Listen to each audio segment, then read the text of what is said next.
Here is Kim Kardashian's home, and this is the Chandigarh chair. This is Kourtney Kardashian and Travis Barker's home, and this is the Chandigarh chair. This is NBA star Devin Booker's home, and this is the Chandigarh chair. I could go on and on. The list of celebrities and luxury homes that have this chair is incredible. And you know who also has this chair? Yeah, me.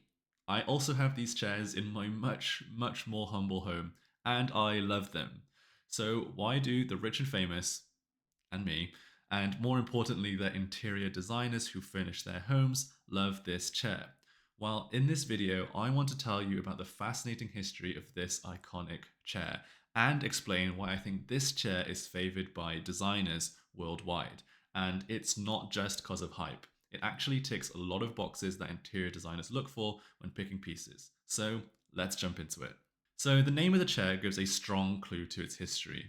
It's often referred to as Pierre Jeanneret's Chandigarh chair. Now, that name is fascinating, right? Pierre Jeanneret is clearly a French name, but Chandigarh, isn't that a place in India? Yes, and the story of this chair explains why, and it is a fascinating trash to treasure story. So the story starts in the 1950s in India. India's first Prime Minister, Jawaharlal Nehru, sets out to create a new utopian city, the like of which had never been seen before, the city of Chandigarh. Now, to help him achieve this, he commissioned legendary French architect Charles Edouard Jeanneret, better known as Le Corbusier, to create the master plan for the city. And at the heart of this city would be an architecturally striking government building known as the Capitol Complex. As you can see, the design of these buildings were modern, striking, daring. They were the embodiment of the hopefulness and future optimism that so many were feeling in the 50s in India, and to be honest, around the world. Now, Le Corbusier knew that his stylish modern buildings would need stylish modern furniture to match his modern architecture. So, to help him out, Charles Edouard Jeanneret brought in his cousin Pierre Jeanneret to help with the furniture design. And in line with what are now iconic themes from the period, Pierre Jeanneret designed a chair that did away with the frills and intricacies of styles past and instead tried to design a chair that was democratic, that had clean lines, and was simple to build, but also innovative and stylish. But in addition to style considerations, the chair had to be designed to meet several practical considerations too. It had to be made with local materials because shipping in materials from the West would be far too expensive and time consuming. Plus, the local artisans of India may not know how to work with materials that aren't native to their country. So, Pierre Jeanneret had to find a solution that met all these parameters, since they had to make a lot of these chairs for such a huge complex. So, the design settled on was this a chair that was simple to construct, but its now iconic V shaped legs made it striking and modern. The materials used were locally sourced Burma teak that were both inexpensive and resistant to bugs and humidity, very important in that part of the world. And the chair also had a rattan back and bottom, which was also cheap, easy to work with, but also practical as it provided breathability and a little flex, which made the chair comfortable to sit on for long periods of time. However, at this time, these government chairs were by no means the sought after iconic pieces they are today. And by the time the 80s rolled around, when design had distinctively moved on in a more amorphous, wacky place, what we can now identify as design's postmodern era, the sleek, practical, mid century modern Chandigarh chair was now looking pretty dated. So the government and others who had acquired these chairs over time started to throw them out. They were out of style, literally being thrown away like trash. But interest in the Chandigarh chair would be revived in the early noughties. Some furniture dealers began circling Chandigarh then, in particular Eric, and I'm going to butcher these names, Eric Trouchalumet, Francois Lafanu, Philippe Jousset, and Patrick Seguin.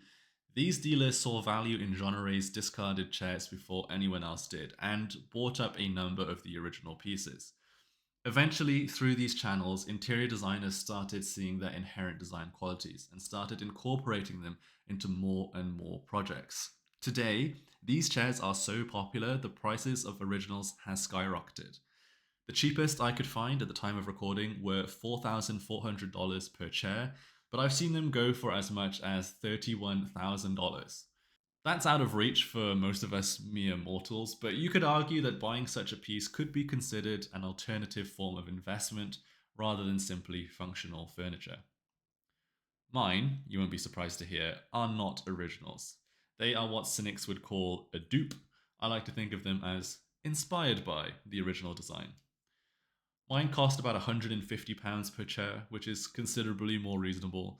Mine are made of solid beech wood, stained to be the colour of light walnut, which, to be honest, is a more agreeable wood tone with my interior than the original Burma teak. So, why did and do top designers love this chair? Is it all just hype? Personally, I don't think so.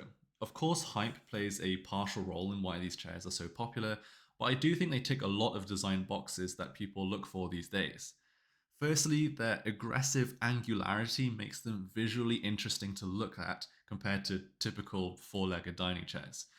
Also, the angular silhouette, I think, lends itself well to offsetting the curvature of a round dining table, as I have done in my dining area, though they look just fine with a rectangular table too, as demonstrated in these celebrity homes.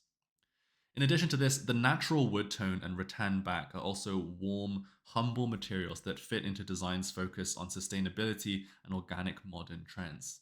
People want their homes to feel cozy and timeless, and humble finishes like this help achieve that effect.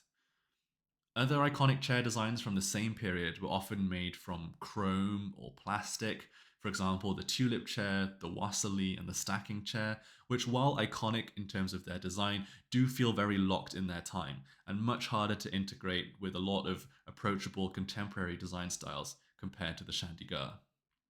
The rattan is also great for designers who want light to pass through the chair. That may be something you have never considered before when buying furniture, but consider it next time, because if light can pass through an object, it feels less visually heavy compared to a solid object. This can help make a small space feel bigger and is one of the reasons I chose them for my relatively small dining room.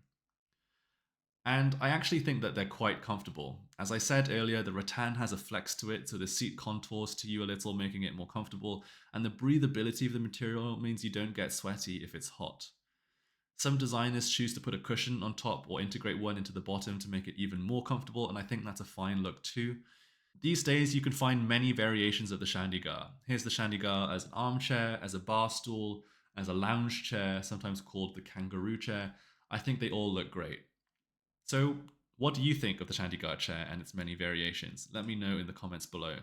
Thank you for watching, and I'll see you next week.